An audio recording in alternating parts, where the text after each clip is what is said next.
But I think the main things is at the end of the day, volleyball is volleyball. It's in the same 9x9 court, and the rules are the same. So we. Is that on the back of your shirt? Yeah, it's on the back of the shirt. You did. A little free shout out for you. And it doesn't matter who's on the other side of the net. You need to still execute to the best of your ability if you want a chance to win. That is right, Mr. Brett Walsh, and welcome back, guys. It was day number 11 at the 2024 Paris Olympic Games, and this is the 81 square meters of the best volleyball content on the internet. My name is Everett Delorme, live from Toronto. That is Rob St. Clair, live from Chicago, and this is the 9x9. And Rob, we are now solidly through this tournament. We only have 8 teams left in total. We figured out the 4 semifinalists for the men yesterday, but today was the women's turn. And I will say, after what was the high of yesterday, I was really hoping we were going to be able to duplicate that. I definitely thought with some of the matchups today that we were going to be able to do that, but somewhat of a disappointing day that started on a high with a really, really good set and what might have been an Olympic record, and then 3-3 dongs. Yep. 3-3 dongs. So we'll get into all that. It was going to be difficult to top the men's day yesterday, but the Olympic quarterfinals are something else. And I think even though the quality of the individual matches wasn't quite as good, we still learned a lot today about a lot of teams, about a lot of players, and just kind of about like what Olympic volleyball is really all about. So first and foremost, we can welcome our 4 women's semifinalists. Brazil and the United States will play one another in a rematch of the gold medal match from Tokyo, and Türkiye and Italy will play each other in a rematch from pool play at this tournament, plus last year's Euro volley semis and a host of other times that they've played one another in big matches. But it doesn't get any bigger than the Olympic semifinals, and especially when it's for the first time in your country's history. For both yes, for both Türkiye and Italy, having never made it to this point ever before, one of the two will play for gold. So we will get into all of that. I think we should start with the best game, which also happened to be the first game, Everett, from today. Yeah, let's just start at the top. And Rob, this is one that you and I may have gotten wrong a little bit. Mostly me. I've seen the Turkish fans. You're welcome, by the way, because it's clear that Santarelli was using me as poster board material to get the team going. But the reverse jinx is pretty powerful, it turns out. The reverse jinx is pretty powerful. It does turn out. But Rob, this was a fantastic match, up and down. You had superstars on either side of the net going toe to toe, and I think both of these teams performed differently than we had seen previously, right? China had really done well throughout the preliminary phase of the group stage, did really well in the pool. Türkiye looked weak, right? They didn't look that strong. And I wouldn't say that China looked terrible in this one. They definitely weren't playing at the same level that they were, especially through the middle. The middles were lacking a little bit today, I found, but Türkiye really stepped up kind of everywhere, but mostly Melissa Vargas. She was outstanding today, Rob. And I mean, it's one thing to say like without her they wouldn't have won, but today's performance was something special. That's definitely where we have to start, and it is kind of what we've talked about. It's the magic of the Olympic Games, and once everything is on the line, you don't have the cushion of pool play anymore, and it's win or go home, that things change. And we're going to talk about that a lot through the 4 matches that we saw today. And one of those things that changed is the singular greatness of Melissa Vargas, with the second greatest individual scoring effort in Olympic history with 42 points. And if I can't remember I do know that the record is 44. I don't know if that was before or after the rally scoring era, but 42 points on 38 for 71 attacking plus 2 blocks and 2 aces is absolutely outrageous. And especially late in the 5th set and late in all the sets that Türkiye really needed her, particularly the 3rd, Melissa Vargas was the player that we have to start talking about first. And I think that as great as she was and as good of performances that Türkiye got from other places, and we'll talk about them, Melissa Vargas was the reason why they won this game. Undoubtedly. Undoubtedly. And honestly, Rob, I'm not sure there's any other athlete in the world who could pull off the performance that she did today. Like, I think today's type of performance was the type of performance that is maybe slightly out of reach of other top opposites in the world. And it's something that she can't access often, right? But it is in her repertoire. Like, watching her today was something special. It's incredible. Yeah. Incredible. I have a lack of ways to describe it even. And maybe it was because of the late the late hour or the number of Canadian cigarettes I consumed before and during watching this game. But I was just mesmerized by her throughout all of it. Like, she seemed to be able to do everything. It was amazing. Everything. Yeah, that's the key. She attacked with range from the front court and the back court in every possible way. Line, angle, high, low, blasting seams, in system, out of system, when everybody knew the ball was going to her at many times. It was a rare and really, really special performance in a massive moment. And like what we talked about yesterday, when we talked about the men's quarterfinals, legacies are defined by performances in the Olympic Games and great performances like that. And when we'll see how the rest of Türkiye's Olympic Games goes, because of the greatness of Melissa Vargas today, they have a chance to continue to play, and they will be guaranteed to play for a medal of some color. We'll see how the rest of that goes, but for now, Melissa Vargas's career right now is defined by this 42-point performance in an Olympic Games elimination match. Yeah, this is so far the best one of her career, and you can even add 12 digs to that as well. Right? She had the second most digs on the team. Orge was fantastic. She had 21, led the match. Gong, Li Ying, and Wang, the Chinese libero, all had 13, and Vargas had 12. Right, so she's doing it on either side of the ball. Obviously, we know that she's one of the best servers in the world. She had 2 blocks today as well. She was doing it everywhere. She punctuated this match emphatically. Like, this one was outstanding. But I do think a lot of credit also has to go to the entirety of the team around her as well too. I thought that everyone stepped up, especially when you're looking at Elif Şahin, because she had to come in off the bench due to an injury to Özbay Kansu, and I thought she did a fantastic job all the way through. And then Hande Baladin, whereas she maybe wasn't as effective on the score sheet. How many? So important. She was so important. Just like her emotional presence on the court and the way that she's able to kind of bring them together was, you could tell how important it was to that squad and to that roster. Absolutely. The word that comes to mind for Türkiye today was a battle. Mm-hmm. It was an absolute battle, and they battled through a lot. They battled against a great Chinese team who has been playing phenomenally well all Olympic Games. They battled against a great individual player in Li Ying, and they battled against themselves. I mean, Türkiye's injury issues have been pretty well documented going into and during this Olympic Games, and they continued to show up even in this match. You mentioned Cansu Özbay, who started at setter, like rolling her ankle, and she was in significant pain on the sidelines. Hande Baladin herself, it looked like it was something with her left calf at one point, and she battled all the way through it. We certainly know the middle blockers aren't healthy. We know Melissa Vargas came into the summer dealing with some shoulder concerns, and we'll see how well her shoulder holds up later in the tournament after 71 swings today. But I thought Hande Baladin was terrific. I thought Maliha Diken off the bench was really, really important. Same with Daria Cebigiolu. I think in the fourth was where she made most of her difference. The third, but more so the fourth, 5 points in the fourth set. This was definitely a team performance by Türkiye, and we've had questions about their outside hitter position, but I thought Daniele Santarelli, as you and both of us were kind of critical of him for sort of overthinking what was going on with his team so much that he didn't really have his finger on the pulse of what was really going on with them at like a fundamental level. I thought he displayed a really nice like quality of touch today and just feel and vibes, and he was just like integrated with the way that team was feeling in a much better way compared to the pool play phase of this tournament.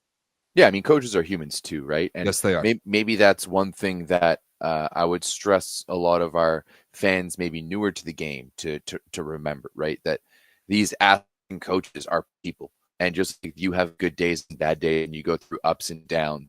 Um, they do too, right? I thought today's match for Türkiye was a very, very good course, like redirection, Yeah. in the fact that I think they might have done a complete U-turn onto the direction that they were going in, and that you need to bring a lot of like that needs a lot of that credit needs to go to Santarelli and having that awareness, but the athletes too, in the same sense, like we've seen on the men's side, Germany have all of that success, just to get here by running that same model of having one good player and everyone supporting, but everyone needs to be supporting in this one. And, I thought they did a pretty good job, even down the middle. Maybe not the most efficient. It held them 8 for 20, but still, you're still giving 20 sets to the middle and forcing them to pay attention.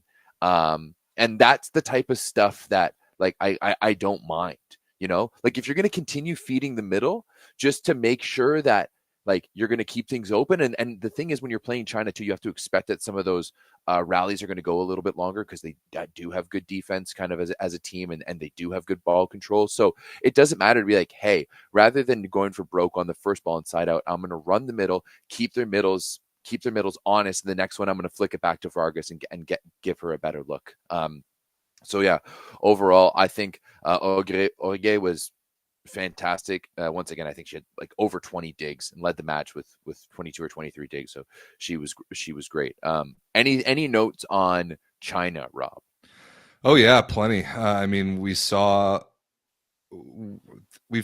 with China what we see from every team that has lost and have had their Olympic dreams ended, and it's just a level of heartbreak and a level of having spent everything that you have physically and emotionally, and it all is over in just that instant, especially in the quarterfinals. It's almost definitely the end of Zhu Ting's national team career. She was fighting through a lot. Her wrist is a big problem, and she even talked about it after the match. I agree with you as far as how China got here. They weren't as good in the middle of this match as they were throughout pool play. There were a couple errors or failures to terminate, or like plays that didn't get made late in the fifth that kind of were getting made, even as China was tested super hard against Serbia and the United States in pool play. It just showed to me that the Olympic quarterfinals is just that little bit different. It's just that little bit different. And late in the fifth set, Türkiye was more mentally prepared to win this match than China was. And it sucks because either of these teams, I would say, would be deserving of a medal of some color. But that's the magic of the Olympic Games, and that the field is so deep, and that there will be really good teams eliminated in this phase of the tournament. And China just like barely wasn't quite good enough. I thought Li Yingying was awesome, especially from the service line. 5 aces? Yeah. But like late in the fifth, she didn't have that same ability to put the team on her back like Melissa Vargas did. No, she really didn't. You're not wrong. It was too bad, really, that she wasn't. I mean, Melissa Vargas was 7 for 13 in attacking with a block, which is gross. And I mean, Li Yingying was still 5 for 9 with an ace in the fifth set here, Rob. Zhu Ting, on the other hand, 0 for 4. Wang Yuanwan in the middle, down, and to me, they really lost this match down the middle. Whereas that I thought this was an area of the game that they were going to be able to dominate in, and they really weren't able. They really weren't able to release their middles. They really weren't able to make them be as dominant. Yeah, as a threat. And then I thought that Zhu really kind of teetered off. She ran out of gas. She did. Yeah, it did look like China kind of ran out of gas. And that, to me, Rob, comes back to the sentiment that you've said a lot, is that winning is a habit, and that this Chinese team hasn't won and hasn't gone into deep into late tournaments a lot. They went to the one final in the VNL in 2023, but other than that, like if you're looking at world champs or other VNLs, like this isn't a team that is used to making deep runs. Even if you're looking at the last Olympic Games, right?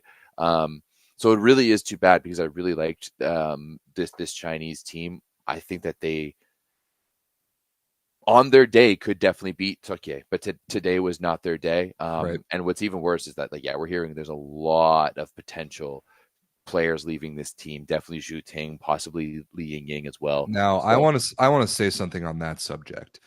There is this is happening a lot in the Olympic Games, not just in volleyball, but across all sports. Where as soon as an athlete's competition in the Olympics is over, like immediately after the match in this case, players are being asked about their futures and their careers in what is the most emotional possible moment they're going to have.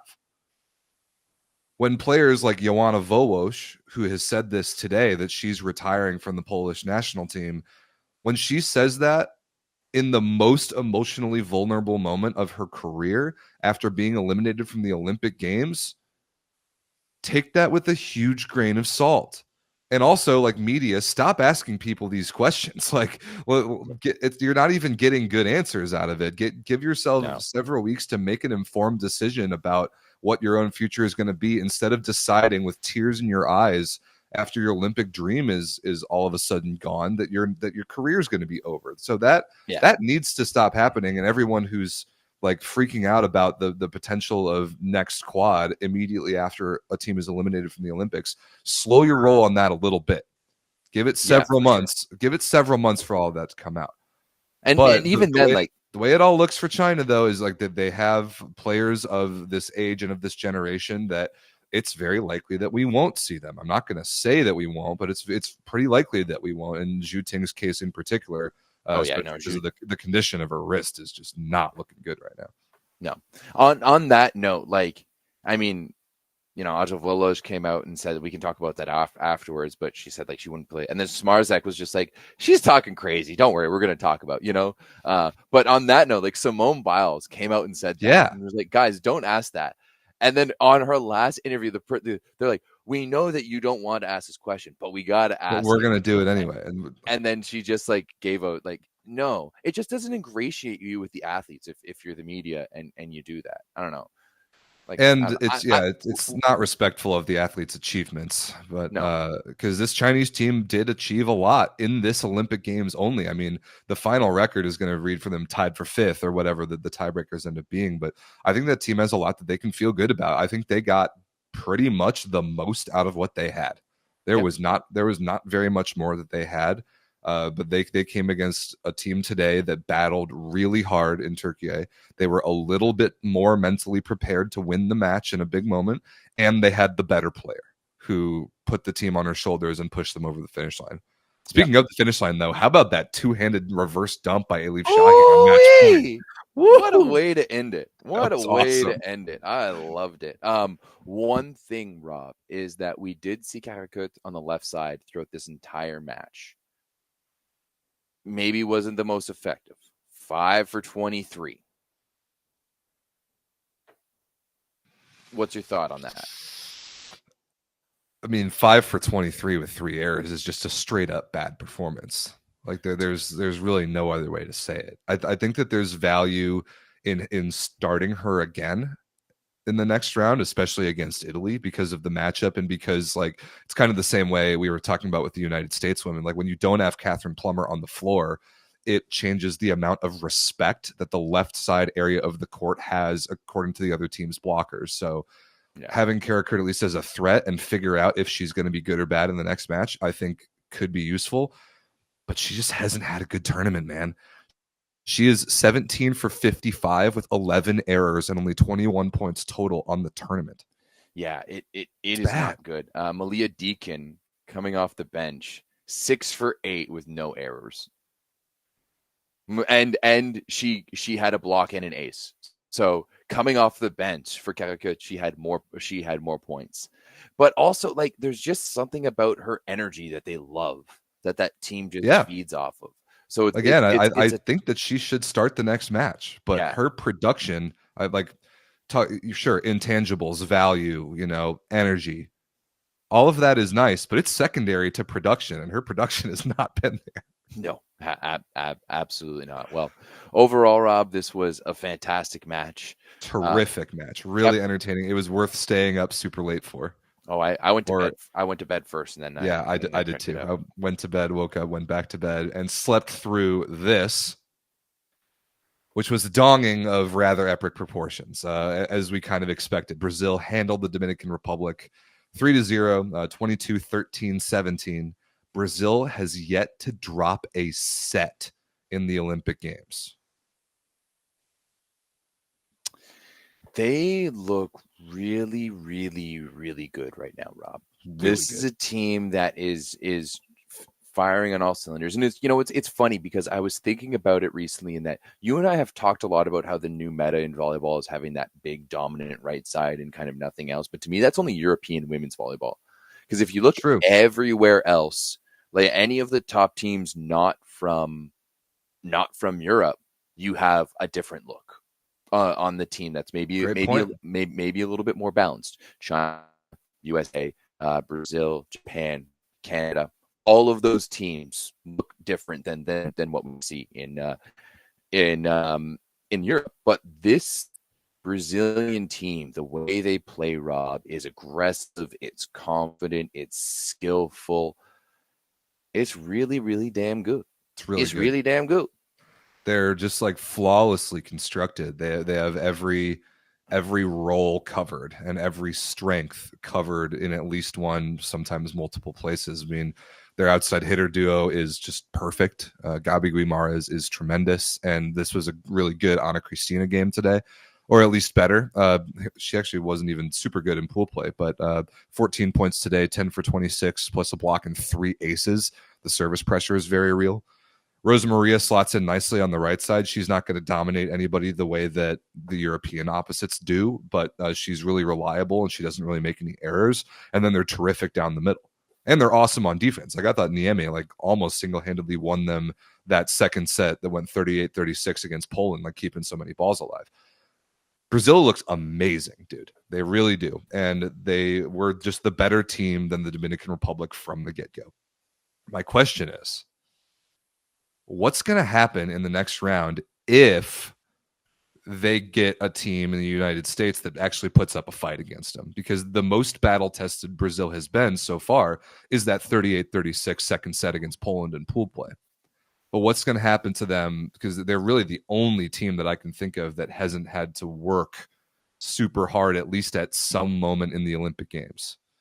It's a stretch because they look really good. But that's a real stretch. But I'm curious about what happens. That played, like, Poland that got 3-donged by Brazil was a vastly different Poland that got 3-donged by the USA. Oh, totally. That to me is a very different thing. So, I don't have that, and especially because of the way that they played this game too, where there was a bit of pushback in the first set by the Dominican Republic, right? Like, this one was pretty good. And I'm pretty sure the Dominican Republic led in the first set for a little bit too. But then ultimately they just took over, right? Peña Isabel had 8 points in the first. But yeah, ultimately they just took over. So Dominican, I'm trying to find it. Dominican never led. It was 22-21 in the first to Brazil. Okay. And then they grabbed the break point, and they were kind of always in control. And I'm not saying anything about Dominican not being good enough for what they were, but again, that's a team that I think got the most out of what they were for the sake of the Olympic Games, and Brazil is just better than the Dominican Republic. But I'm not worried about Brazil showing up rusty, quote unquote, or unprepared for the semifinals. Like, once you've reached the semifinals of an Olympic Games, you're prepared. That's true. You're prepared. I mean, they played Japan, whatever, Kenya, whatever, a really good game against Poland where, they dominated a really good team who was playing well, and then dominated another good team. So, but they have an easy road because they were the best team in the preliminary round. Right. Now that's going to continue. And I like that they didn't ever even come close to playing down to the level of the Dominican Republic. And like sometimes we see a team like DR or the Cuban men, they'll make a million errors, and that didn't really even happen here. They made only 9 unforced errors attacking in 3 sets, which is not bad. So that indicates to me that Brazil was just pretty locked in and executing at a high level. And there is a lot that their fan base should feel really good about with the way that they're playing right now. Like they will definitely be favored to beat the United States in the next round. I'm just curious to see how that match goes if and when Brazil finally drops a set. Like how do they respond? And I'm not even convinced that the United States will take a set from them. But if that happens and Brazil gets to the gold medal match, then they're going to have a damn good team on the other side, no matter who it is. And there's no way that they're getting through that one 3-0. So no, the tournament's not over yet, and there will be adversity. If they manage to run this through, that would be without absurd. dropping a set, that would be absurd. But I mean, that's not even something that I'm putting on like the pressure on. Me neither. That's something that we potentially start looking at if they're up 2-0 in the finals. But somebody just guys, don't talk to us about pre-tournament scrimmages.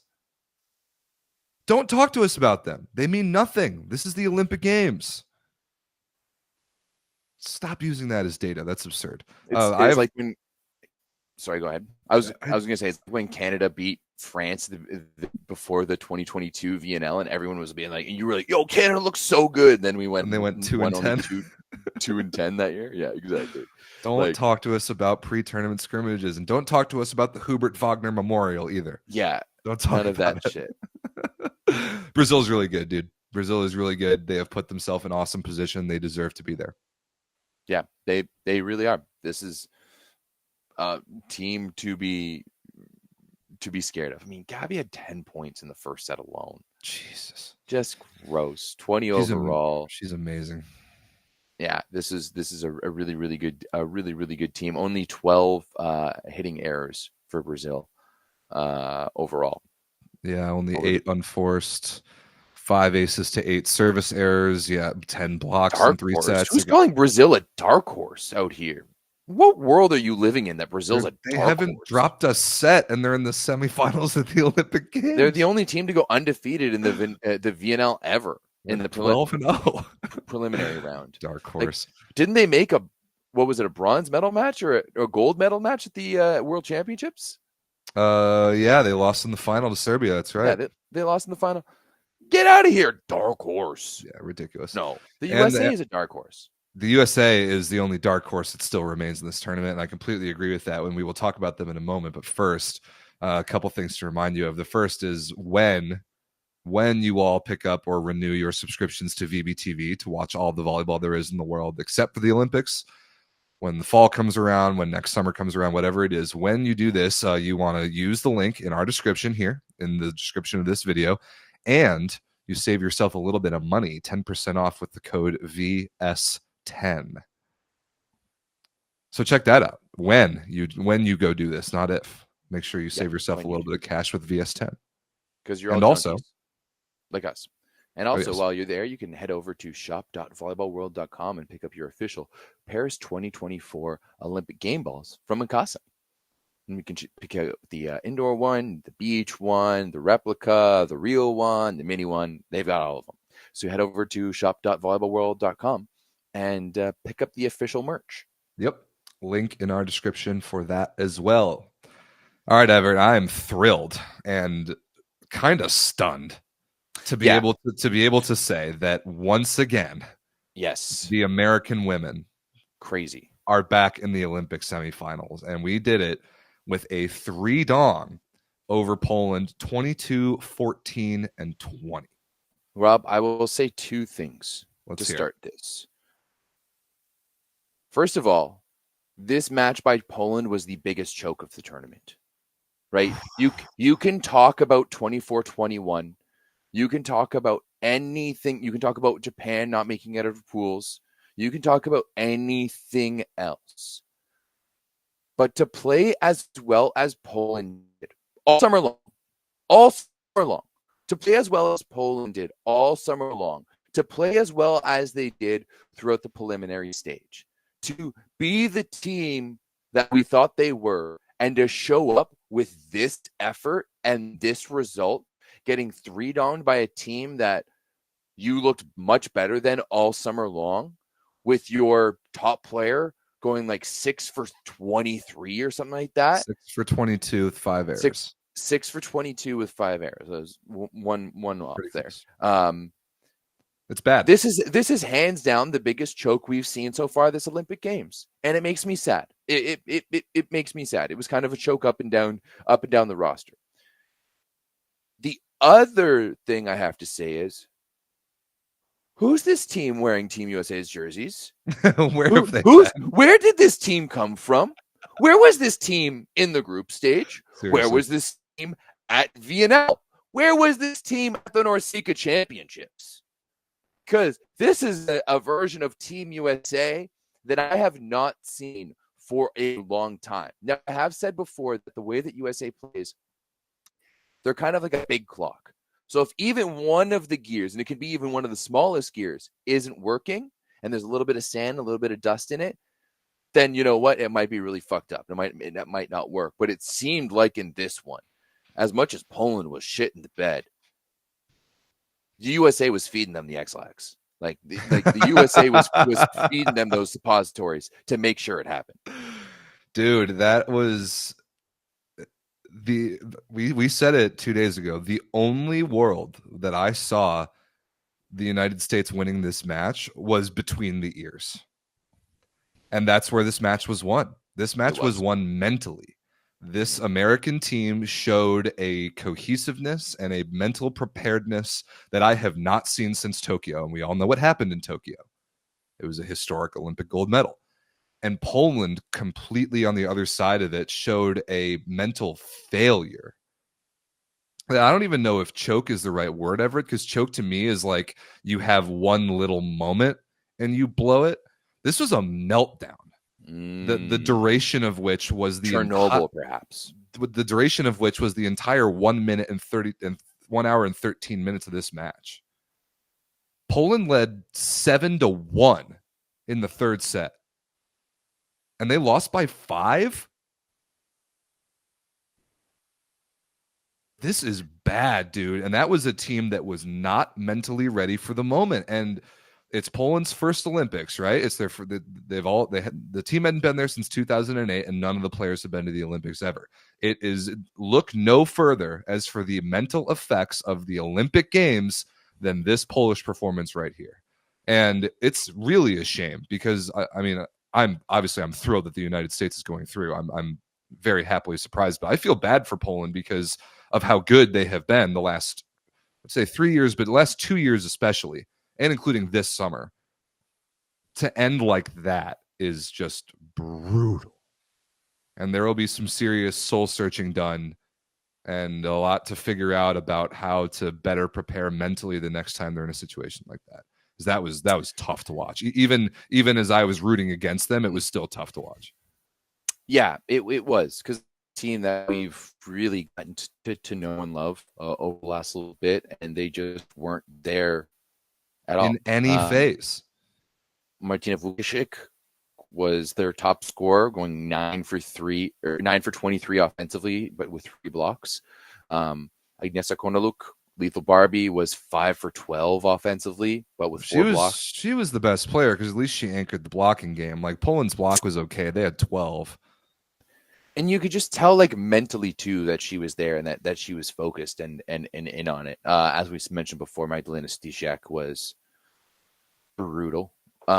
She was unrecognizable. And like, once again, we've talked about it as she's kind of the outside looking in amongst the elite opposites in the world, and she's still on the outside looking in. Like, she has yet to be able to, like, today was a day where we saw top performers perform like top performers. That's right.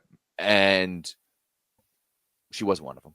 No, she wasn't even close to being one of them. Nope. And that's a bit of a letdown because I like watching her play.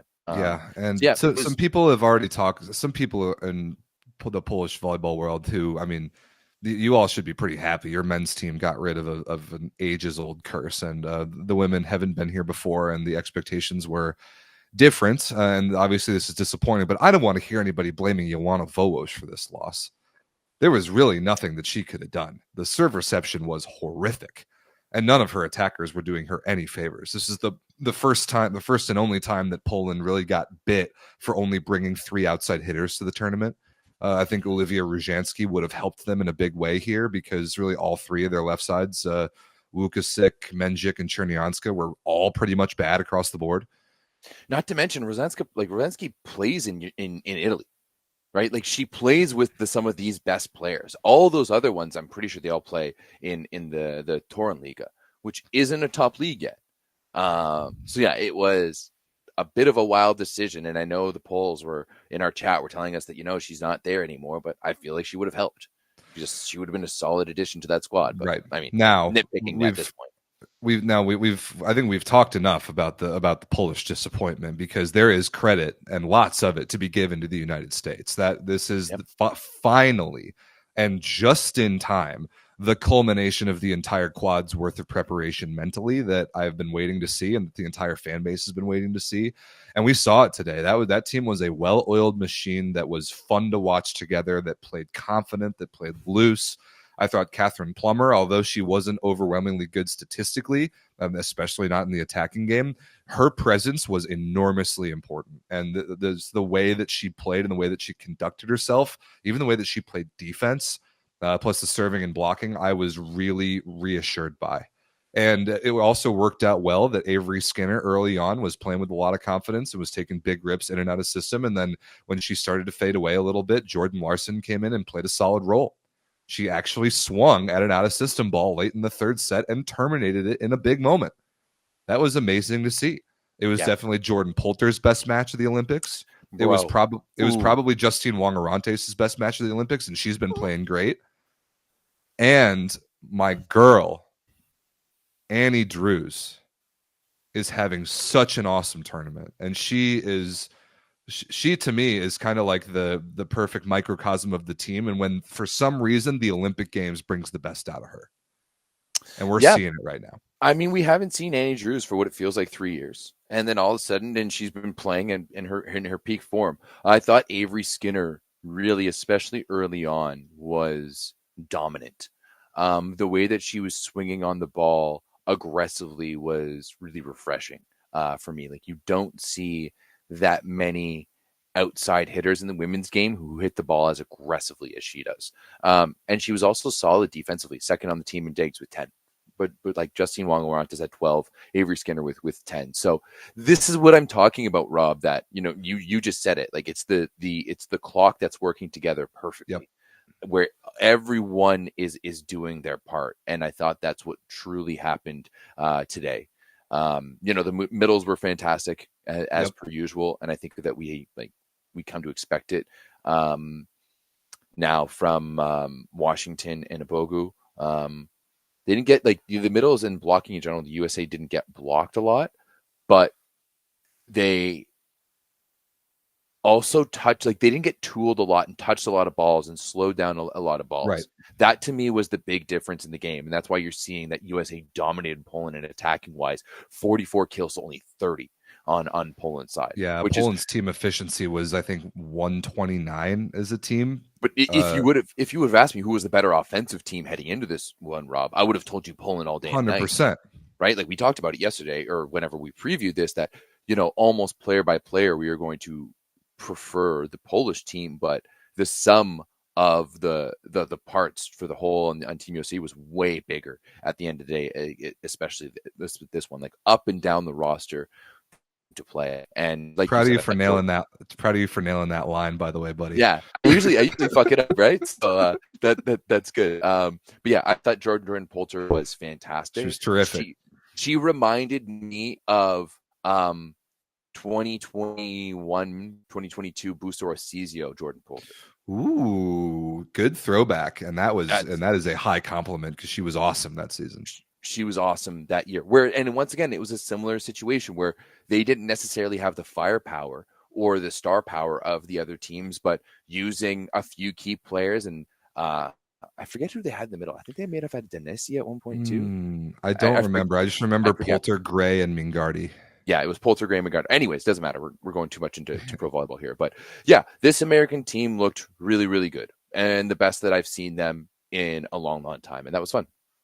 It was fun. It was extremely fun. This is not at all what I expected, but again, it's the magic of the Olympic Games. If you don't think that being in the quarterfinals of the Olympic Games affects you mentally and affects the product of volleyball that you, the individual, and you, the team, put out on the court, like, look no further than this match. It was glaringly different than the way that both looked in pool play, and it is reassuring to for the United States that we at the very last second, again, that we remembered and figured out how to do this in this moment. And no matter what happens for the rest of the tournament, because we've got 2 more matches guaranteed, I think that we will be more difficult to beat than a lot of people think, because of the way that we clearly now have shown that we are prepared in these moments. And that is exactly what we've kind of all been waiting for since Tokyo, and we haven't seen until literally today.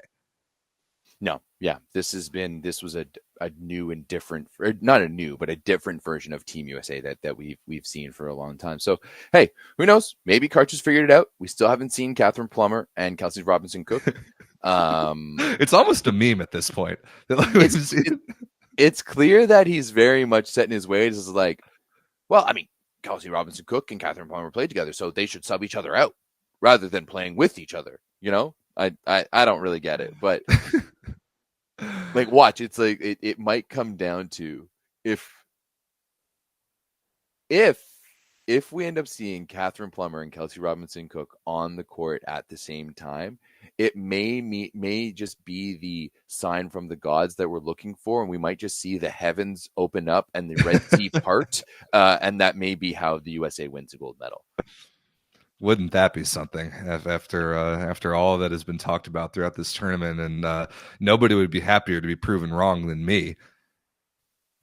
Yeah, I mean, we both picked Poland in this one. So. Yeah, we did. At least I'm not a patriot. People were calling it, as soon as I picked Poland the other day, people were like, oh, Rob is just trying to reverse jinx that game. And no, I really believed that Poland was better. But what you and I both said, Everett, is that the US's best chance was to win that matchup between the ears, and we did. Okay, there, bud. Okay, I'm gonna believe you on that. Let's just say that. All right. Anything else? Anyone else to shout out? I'm thrilled, and we'll talk about more about the future when we preview the semifinals in a little bit. Last but not least, as far as the donging of the days goes, goodbye, Serbia. Thank you for participating. You are gone from the Olympic Games at the hands of Italy. Italy is in their first Olympic semifinal ever. Isn't that crazy? That is wild. Türkiye, it makes sense. You guys are just getting good. Yeah. Like people are saying you guys are winning U23 Worlds and all this stuff without Fargus beforehand. So like this was a country on the rise. That's to be expected. But Italy, huh? Just it's kind of like the Italian men, where they've been so good at every other event on the calendar, and for some reason, success at the Olympic Games has evaded them.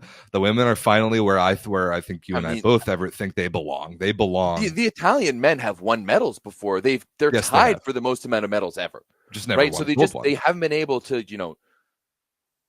never won a gold one. Haven't been able to hit the home run. They've made it to third base. And they've tried to even steal it. It's just never happened.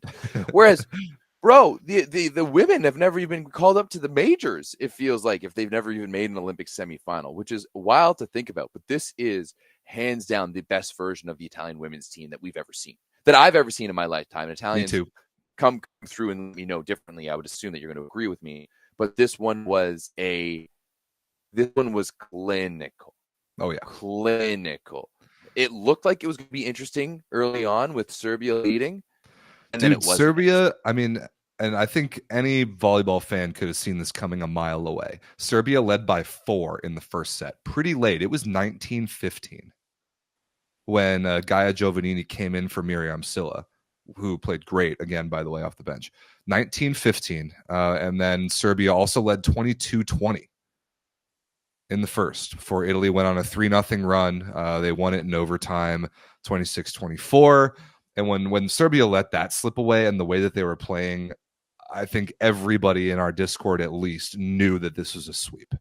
We knew that was the best chance that Serbia had to take a legitimate advantage and prove that they belonged in this match. And when they let that opportunity slip away, that was it. And unfortunately, it came down to the same thing that we talked about in Serbia's somewhat struggles in pool play, that they were one-dimensional. They were one-dimensional, and Tijana Boskovic, I wouldn't even say was particularly good today. 18 for 43 and 10 errors. Okay, I'm going to push back on that a little bit, because that's the narrative going around in the Discord, that Boskovic wasn't good and it's all of her fault and she was I didn't say that. I didn't say it was all her fault. I said she wasn't super good, but the problem with Serbia so far is that she's gotten no support from anywhere else, and that's exactly what happened again. If you look in the first set, if you look at the points from Serbia in the first set, Boskovic has 6, Uzelac has 6, Busha has 3, Alexis has 2, Oljenovic has 2, right? Then you go to the second set. Boskovic has 6, Busha has 3, Alexic has 2, Lozo has 2. Uzelac, nothing. Nowhere to be seen. Sense the theme here. Everybody else shrinks away. Then you move on to the fourth set. Boskovic with 7, Lozo with 3, Busha with 2, a bunch of other players with 1. Maja Oljenovic outscored the Serbian middles, I'm pretty sure. She had 3. Okay, she had 3. Alexic had 4. Popovic and Stevanovic had 1. What are we doing? I just don't understand what, they didn't really bring in, like they brought in Durcha at the end. They didn't really change anything up. They didn't try to get any of their other players going. When they won their world championship in 2022, that was the year that they went to the VNL without Boskovic, and they won a bronze medal. And they really surprised everyone. And they were able to rally around that, and they were a full team. And then what they did is they took Boskovic, brought her down. It was like Kawhi Leonard to the Raptors in 2019, added her to another, an already really, really good team. Boom, let's go. Yep. This one where they've built Boskovic within the center of it has just fallen flat continuously. And it's like, surprise, surprise. The two teams that chilled with their A teams for all summer long, Serbia and Dominican, have looked lukewarm and very average at this Olympic game. So I really hope that teams look into that more in the future, because let's figure it out. So I'm not really here for this Boskovic slander and the fact that she wasn't that great. She was the only one doing anything. She was the only one doing anything. She was the only one doing anything. And how against are you a damn good block defense system team, and arguably the best block defense system team, right? Arguably the best. Probably them or USA on the women's side, right? So you can't really expect her. Realistically, she's going shot for shot with Agonu, but getting 15 more attempts. Right. 11 more attempts. Whereas no one else is coming close to that on the other side of that. Even though Agonu still got set 32 times in this one, which is nothing compared to the 43 that Boskovic saw. You still gave 12 to Katerina Bossetti, 13 for Miriam Silla, 10 for Sarah Farr, 7 for Anna Denesi. There's a clear hierarchy, and there is a clear understanding. And even though you gave that much volume to Paolo Agonu, it still wasn't that much comparatively, right? So a way better team performance and team construction for Italy. And I'm glad you brought it up. And I think that although the hindsight is 2020 now with this Serbian performance, but it needs to be looked at hard, Serbia's strategy and how they attacked the last 2 summers in completely not using the VNL in any way to develop any of their other players on the A team. I mean, this summer, I think that the only player who should have been given this VNL off was Tijana Boskovic. Yeah. I think that all those outside hitters needed game reps and needed to like actually figure out ways to score points without Tijana Bošković, so that when Bošković was reinserted, that they had a chance to be a decently well-rounded team. The way that this was managed from the Serbian Federation to Guedetti to all the way down needs to be looked at hard, because Serbia has medaled at the last 2 Olympic Games, and they have one of the best players in the world in Tijana Bošković, and they failed to get there again. Not anymore.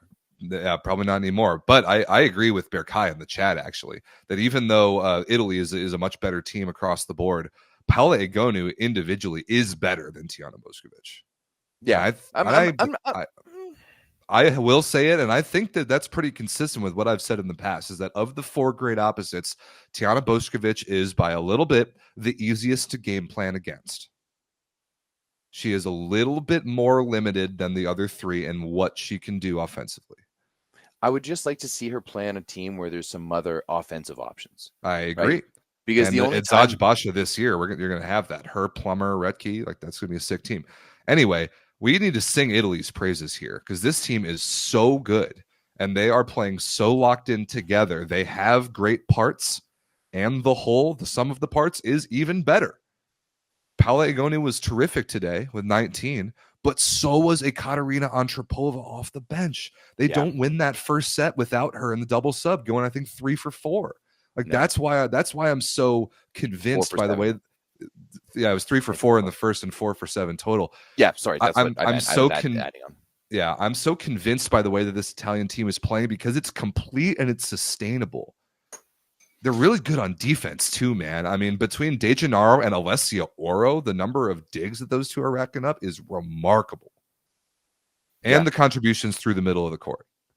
Yeah, they're really solid down the middle. You've got one of the players in the world who could turn it up like no one else, and you've got a solid supporting cast around them.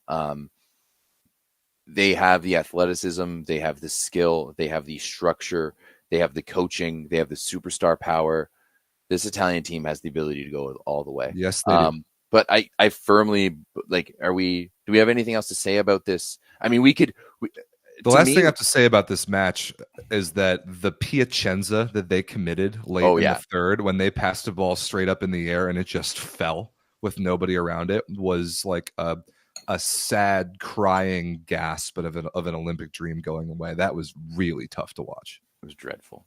It was really bad. Truly dreadful. That was when I was like, all right, Rob, let's fire up the show. Let's fire up the show, because nothing has happened here. It's over. That was the first time. That's the first time that we've said that for this tournament, where we're like, let's just get her going because nothing's going to happen on this, boys. And it's exactly what happened. Oof. So now, as we look ahead to the women's semifinals that will both go down on Thursday. We have a schedule, by the way, Everett.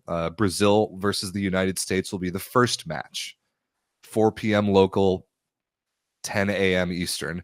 And then Türkiye versus Italy will be the second match, 8 p.m. local, 2 p.m. Eastern on Thursday, this Thursday, August 8th. There's so much in both of these matchups, and I just love it so much. I mean, chronologically, starting with Brazil versus the United States, the obvious is that this is a gold medal rematch. This is a gold medal rematch from Tokyo, but 2 teams that have had completely different experiences since Tokyo. The roads were together, and then they diverged for 3 years, and now they're back together again with everything on the line. And I am very excited for this. Brazil is obviously the favorite here. Brazil is a better team than the United States right now, and they're playing better than maybe anyone in the world. But don't sleep on the way that the USA is playing right now. I think that at the very least, we will be a difficult team to beat. I think once you get to the semifinals, you can't assume a team is going to like choke or like, end it on themselves. You know what I mean? Like once a team gets to the semifinals, we're expecting them to show up. Okay. So we're not calling for any 3 dongs anymore. Except for maybe Italy versus Türkiye. We'll see. But yeah, no, Rob, I think this one is going to be a toss. They've only played each other 3 times since the Olympic Games. There's 3 VNL preliminary rounds, I'm pretty sure, which I don't really put that much stock in that. Well, which, the U.S.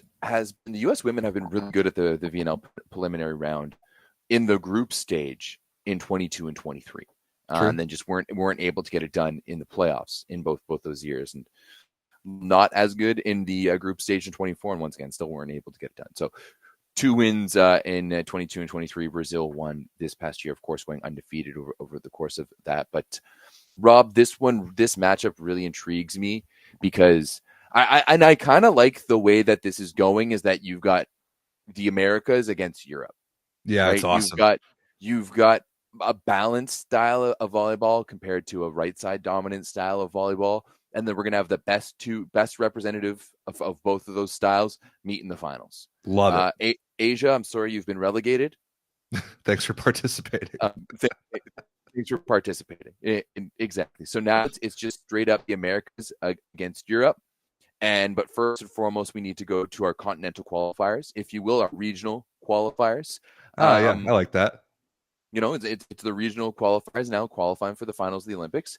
And this first matchup between Brazil and USA is really intriguing because they're two similar styles of play, right? Like they're two complete teams that are going to be able to use their entirety of the roster. I will say, however, Rob, though, in other than the setting position and the libero position, I might give every advantage to Brazil. I agree. I agree with that. There is no player on the United States roster who is even close to as good as Gabi Guimaraes individually. She is so good, and she is such a game changer, and she, I think, is so ready now to finally, and hopefully in her case, win Brazil an Olympic gold medal. And that is a player that I don't think that we match up well against. I don't think we can put very much pressure on her. I think she is just a player that we got to try and keep the ball away from her as much as we can. And however we can do that, great. But the less touches of the ball that Gabi Guimaraes has, the better the chance the United States has. Conversely, I think this match will come down to who plays better between Ana Cristina and Catherine Plummer. Those are two similar play style outside hitters, both of whom will be the primary serving targets of the other team, and both of whom are going to have to really hang in reception and add some level of value and threat in out-of-system attacking to be valuable to their teams. And then if one team is able to break that player, what happens in that position off the bench? If we're able to break Ana Cristina, how well does Julia Bergman play? If Brazil is able to break one of our two outside hitters, how well do Larson and or Cook play off the bench? I think that is a massive, massive storyline. And then it's the long rallies, I think, is the last question. What team can actually terminate in long rallies? Because neither team is really built to do so the same way as the teams on the other side of the bracket are. Rosa Maria and Annie Drews are good opposites, but they're not as terminal as Egonu and Vargas. So both teams are also really good at blocking defense. So I think this is going to be a long rally game. And I think if there's a player that gets hot and has an ability and a confidence to take swings out of system, that can be a difference that can win you a set in a matchup like this. But the X factor, of course, is Gabi. She is so damn good, and we have nobody that comes close to her in play style or ability. No, not at all. Like Gabi Guimaraes is a head and shoulders above everyone else on the American team. Yep. I'm going to be interested, Rob, in the middle battle, because I think, and you Americans are really, really cocky about this in the chat, if you think that Thaisa and Anna Carolina can't play with, and I'm not talking to you, I'm talking to you, just you idiots in the chat over there, or from middle of nowhere Massachusetts, Shreveport, Foster City, Louisiana. Exactly. Example. I don't know where whatever town of 5,000 people you're from, but it's clear that you are. Because if you think that Thaisa and Anna Carolina can't rock with a Bogu and Washington, you're absolutely out of your mind. Yeah, it's ridiculous. You are absolutely ludicrous. And I mean, it's pretty much par for the course when you're talking about the red, white, and blue over there. But hey, this one is going to be an absolute battle, and the battle down the middle. I've said this before that I think Bogu and Washington have been two of the best players consistently for the United States throughout this tournament. They've been really good down the middle, and Anna Carolina and Thaisa are game-changing middles. That is going to be the game in itself, and no one has showdowns quite like middles. I love a good middle showdown. Like, there's nothing like a good middle showdown. So yeah, I think that this is going to be an absolute battle down the middle. And ultimately, I'm going to push back and disagree with you. The fact that in the longer rallies, Brazil fully has the advantage. Not only are they more skilled than the USA, but they have more weapons for sure. Ana Cristina and Gabi are way more of an outlet offensively than Plummer or Skinner or anyone else. I do like Annie Drews, however, better than Rosa Maria on the right side, and ability to terminate, especially with the way that Annie Drews has been playing. So, I have a question for you, though, Everett. I have a question. Is this finally the time that Brazil can be the bridesmaid, or can be the bride and not the bridesmaid? They have a nasty habit of finishing second in tournaments. No. We're talking about the semifinals. We're talking about the semifinals. Don't take focus away from your team right now. We're talking about the semifinals. Can Brazil get the job done in the semifinals? That's what we're talking about. Very, very possibly. Right. They need to get proposed to first. They haven't won a major tournament since the 2017 World Grand Prix, the precursor to Nations League, for whatever that's worth. A lot of coming up just barely short for Brazil, and they need to win two. They need to play two good teams and win two good matches to finally get that behind them and win their first Olympic gold since 2012. I think that Brazil is better than the United States, and I honestly think that they're probably going to win this match. But I don't think that it is. I'm not totally convinced. Well, of course you can't be. It's the semifinals of the Olympic Games. Right. This is sport. Sport is human. Anything can happen. Right. So that's why all those people trying to clown me, being like, "Oh, you thought Brazil or you thought China was going to beat Turkey?" And yeah, they were looking way better. It's the Olympic Games, man. I would make that call again. Right? Because if I didn't make that call, you would call me a stooge otherwise. So suck it, all of you. I think that this is the one's going to be a battle. There's going to be a lot on the line for all of this, but I think the Brazilian women are ready for it more, and I think they have more options. And I think it's going to be a 3-1 win for Brazil, in the sense that it's going to go down to the wire, and we're going to think it's going to go to 5, and then Brazil's going to end up taking it. I'm going to pick a 3-2 win for Brazil. I think that this can go back and forth, be really scrappy. Teams can go on miniature runs and take momentum, but I will never pick against Gabi Guimarães in a 5th set. Yeah, fair enough. Before we get into this, Rob, I do want to say one thing. First and foremost, Melissa Vargas is Cuban. We know that. We say the same thing about Leon. We see the same thing about Leon. But if you're in the chat right now, or if you're in the Discord at all, and you're making a big deal about this, Italians want Torreira. Yep. Brazilians, Leal. Americans, Gabi Garcia. If you are from any of these countries, and you want to complain about naturalizing an athlete, shut your mouth. Shut your mouth now. It's a stupid thing to complain about. This whole bullshit that I'm seeing of, it's Italy versus Cuba in the semi. Shut up. Shut up. It's absurd. Shut up. Shut up in all of the ways. Shut up. Okay? Yes, Vargas is Cuban, but now she's also Turkish, right? And she belongs on that team, and she is a member of that team. Okay? Yep. That's it. And that's the end of it. And she is about to play against Paula Egonu again for the second time in a week. But this time everything is different because of the stakes. And that's like the fascinating part about it. I mean, these two teams already played, Türkiye and Italy, in this tournament.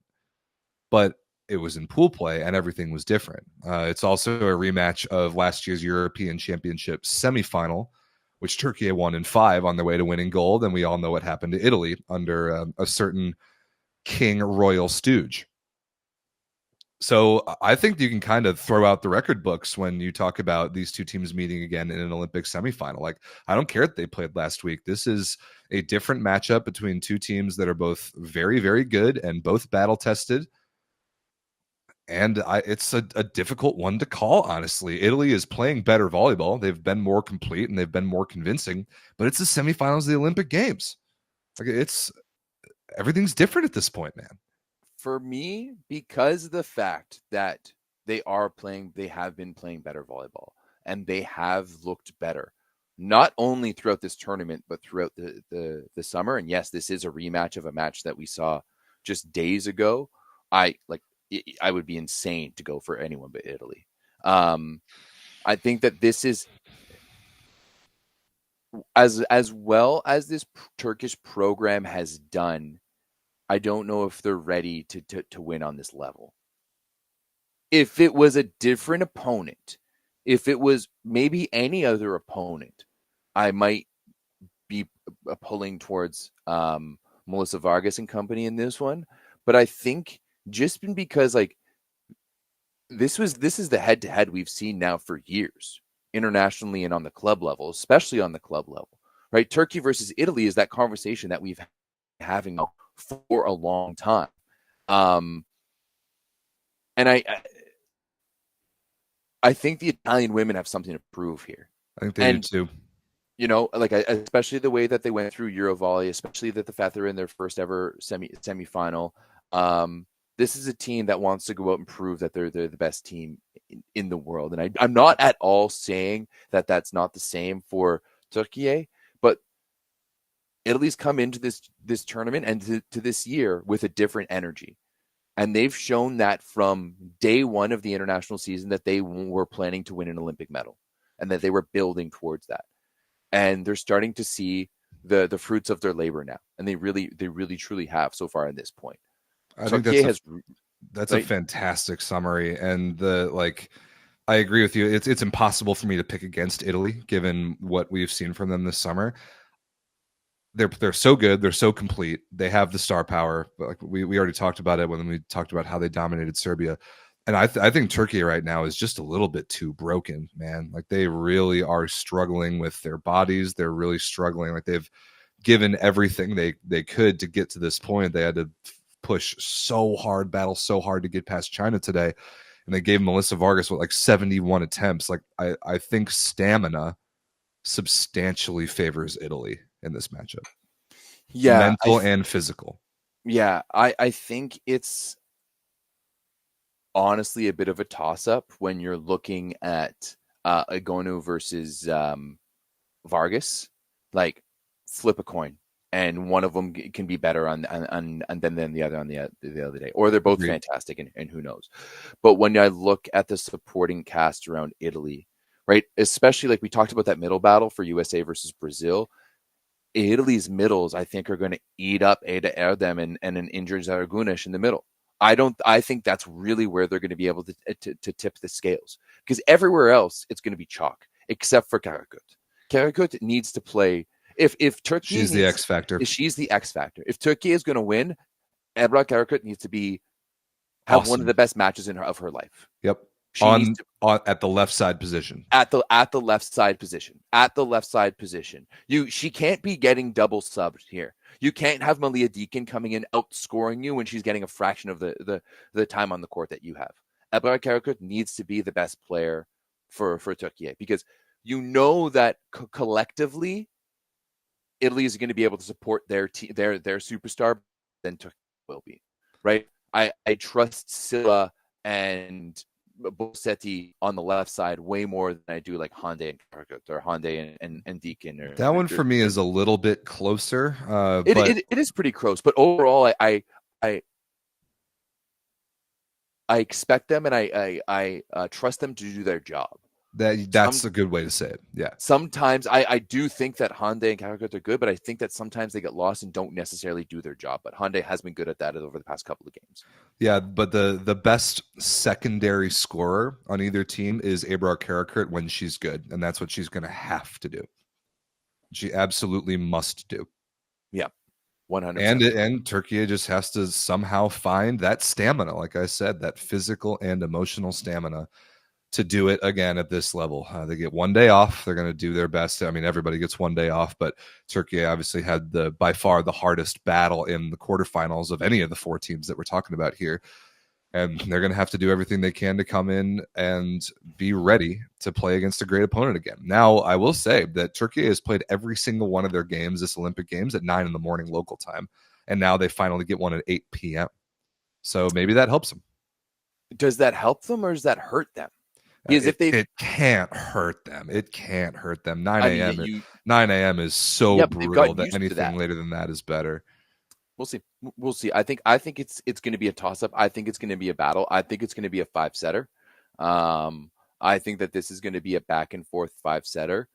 And ultimately, I think that Italy is going to prevail in the 5th set because Agonu is going to be better in the 5th set because she's going to be a little bit sharper and fresher because Antropova is going to have come in and scored some good points for her off the bench.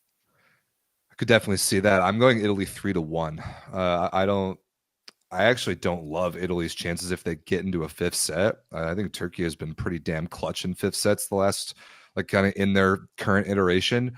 And if that happens, if this match goes to 5, I actually kind of see Türkiye winning it. But I would be surprised if it does. I really think that Italy is going to exude a level of control and balance and bend the style of game to what they like to do. And I think, sure, Türkiye can and will get hot and take a set, but I've got Italy 3-1.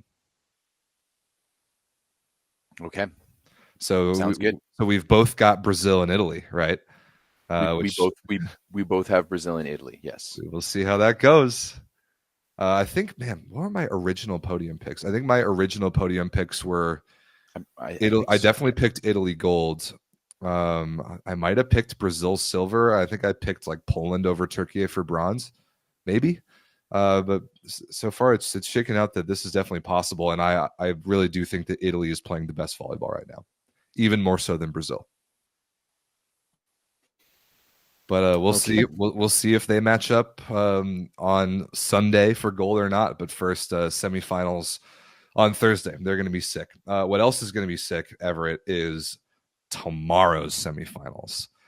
Tomorrow's semifinals on the men's side are going to be unreal. And we already previewed them, so we're not going to go in that much detail. But just a reminder, 4 p.m. local, Poland versus the United States, 8 p.m. local, Italy versus France. Everett, what were you seeing in the pro-French officiating in basketball today? We talked about it yesterday a little bit, about France having an extra player on the floor and that not being unique to volleyball. If Italy is going to want to win this game, they're going to have to do it emphatically. They're going to have to do it where there's no questions about it. And I think we've kind of seen it, especially in the team sports, where as the tournament goes on, the reffing becomes more and more biased. Today's men's basketball quarterfinal between France and Canada was ludicrous what it felt like. And I mean, as Canadian basketball fans, we're used to this because this is how the NBA treat the Raptors anyways. So, it's pretty much normal, but like loose balls where the French guy like full on 2-hand shoves a Canadian guy and nothing said, where it was absolutely wild and very, very out of pocket. Like offensive fouls where the offensive foul is given and the player gets 2 shots, but they're still going to count the basket. Type of bullshit. I don't understand that. So Italy's going to have to be very, very, very good to beat this French team, and they're going to have to be very, very disciplined to beat this French team at home, because they are going to get some phantom calls on their side. Discipline is a very, very big key. The other thing to point out, because again, we already previewed these semifinals, is that Mateusz Bieniek is out. He is out for the rest of the tournament for Poland. Poland is down to 2 healthy middle blockers only. Bartłomiej Bołądź is activated. So Poland now has 3 opposites on their roster. I have no idea who their emergency middle blocker would be. Probably like Kaczmarek or something.